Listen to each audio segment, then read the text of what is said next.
Hello everyone, নতুন আরেকটি recipe নিয়ে আপনাদের সামনে হাজির হয়ে গিয়েছি। আজকে আমি আপনাদেরকে খুবই সহজ অথচ অনেক সুস্বাদু একটি সালাদের রেসিপি নিয়ে এসেছি। আশা করি রেসিপিটি আপনাদের ভালো লাগবে। তাহলে চলুন রেসিপিটি শুরু করি।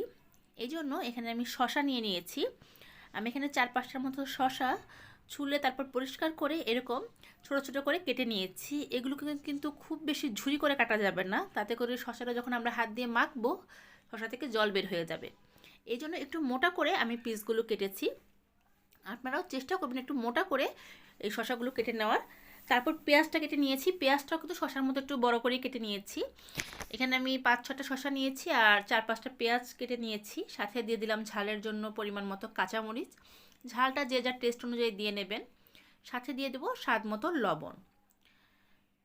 এবার আমি এখানে দিয়ে দেব একটা লেবুর পিস। এখানে 1 পিস লেবুর রস আমি ব্যবহার করব।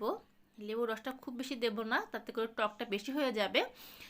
কিন্তু আপনারা যদি কেউ একটু টক বেশি করতে চান সেক্ষেত্রে অবশ্যই লেবুর পরিমাণটা বাড়িয়ে দেবেন।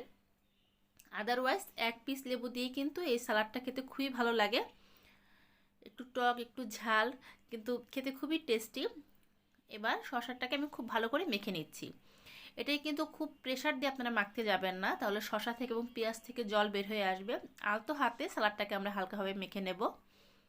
আমি সব কিছু খুব ভালোভাবে মিক্সড করে দিচ্ছি। আর লাস্টে আমি একটা ইনগ্রিডিয়েন্টস অ্যাড করব, যেটার কারণে এই সালাদের টেস্টটা দ্বিগুণ বেড়ে যাবে। দেখুন এটাকে খুব ভালো করে মেখে নিয়েছি।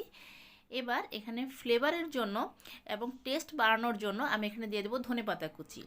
এখানে 1 মুঠ ধনেপাতা কুচি আমি ব্যবহার করেছি। কেউ যদি ধনেপাতার ফ্লেভারটা পছন্দ করেন সেক্ষেত্রে ধনেপাতা কুচিটা দেবেন, আর যদি পছন্দ না করেন তাহলে স্কিপ করে দেবেন। তবে ধনেপাতা কুচিটা দিলে পরে কিন্তু সালাডটা খেতে খুবই ভালো লাগে। এটা শুধু পোলাও বা বিরিয়ানির সাথে না, সাদা নর্মাল ভাতের সাথেও আপনারা এই সালাডটা সার্ভ করতে পারবেন। হয়ে গেল খুব অল্প সময়ে আমার ঝটপট সালাদের রেসিপি।